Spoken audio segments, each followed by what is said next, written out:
माझ्या मराठीची बोलू कौतुके, परी अमृतातेही पैजा जिंके, ऐसी अक्षरे रसिके मिळवीन. जय जय विठ्ठल, जय हरी विठ्ठल, जय जय विठ्ठल, जय हरी विठ्ठल.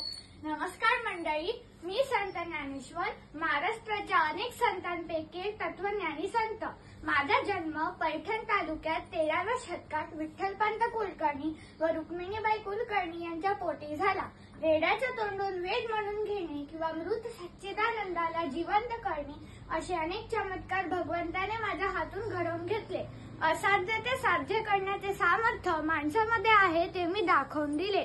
वयाच्या 16व्या वर्षी मी भावार्थ दीपिका म्हणजे ज्ञानेश्वरी, अमृतानुभव व हरिपाठाचे अभंग अशा साहित्याची निर्मिती केली. तुम्हाला माझे पसैदान लक्षातच असेल ना. आता विश्वात्मके देवे येणे वाग्यतनी तोषावे, तोषोनी मज द्या